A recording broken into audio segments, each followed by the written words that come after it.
Welcome to History in a Hurry. We will return to our Ancient Wars series and cover the Peloponnesian War. The Peloponnesian War, fought between Athens and Sparta along with their respective allies, was a protracted and destructive conflict that reshaped ancient Greece. Spanning from 431 to 404 BCE, the war pitted the Athenian Empire, characterized by its powerful navy and democratic government, against the Peloponnesian League, led by Sparta and its militaristic, oligarchic society. Chronicled in detail by the historian Thucydides, the war is remembered for its complex causes, dramatic events, and significant consequences for Greek civilization. The origins of the Peloponnesian War can be traced to tensions that developed during the aftermath of the Persian Wars. Athens emerged as a dominant power, creating the Delian League, an alliance aimed at defending against future Persian aggression. This growing power alarmed Sparta and other Peloponnesian states, who viewed Athens as a threat to their autonomy and the traditional balance of power in Greece. The immediate spark for the war involved conflicts between smaller city-states allied with either Athens or Sparta. In 433 BCE, Athens supported Corcyra, modern Corfu, in a dispute with Corinth, a Spartan ally. This intervention escalated tensions as Corinth and other Peloponnesian states pressured Sparta to act against Athens. In 432 BCE, Athens imposed trade sanctions on Megara, another Spartan ally, further straining relations.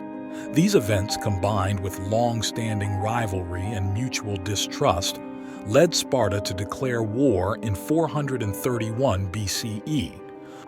The Peloponnesian War is traditionally divided into three phases: the Archidamian War, the Sicilian Expedition, and the Ionian or Decelean War.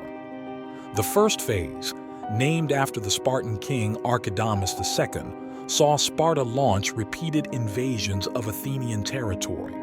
However, Athens, under the leadership of Pericles, adopted a defensive strategy, retreating behind its long walls and relying on its navy to maintain supply lines and raid the Peloponnesian coast. This phase of the war was marked by significant hardships, particularly for Athens. In 430 BCE, a devastating plague swept through the overcrowded city, killing a third of its population, including Pericles. The loss of its leader and the toll of the plague weakened Athenian morale and destabilized its politics. Despite this, Athens achieved notable victories, such as the capture of Spartan soldiers at the Battle of Sphacteria in 425 BCE, which temporarily boosted its position. The first phase of the war ended in 421 BCE with the Peace of Nicias, a treaty that sought to restore the status quo. However, the peace was tenuous, as both sides continued to maneuver for advantage. In 415 BCE, Athens embarked on the ill-fated Sicilian Expedition, a bold attempt to expand its influence by conquering Syracuse, a powerful city-state in Sicily and an ally of Sparta. The campaign ended in disaster, with the complete destruction of the Athenian fleet and army in 413 BCE. This defeat was a turning point, severely weakening Athens and emboldening its enemies. The final phase of the war, the Ionian or Decelean War, saw Sparta capitalize on Athenian vulnerabilities. Sparta, with financial support from Persia, built a navy to challenge Athenian dominance at sea. Meanwhile, Spartan forces occupied Decelia in Attica, cutting off Athens' access to resources and further crippling its economy.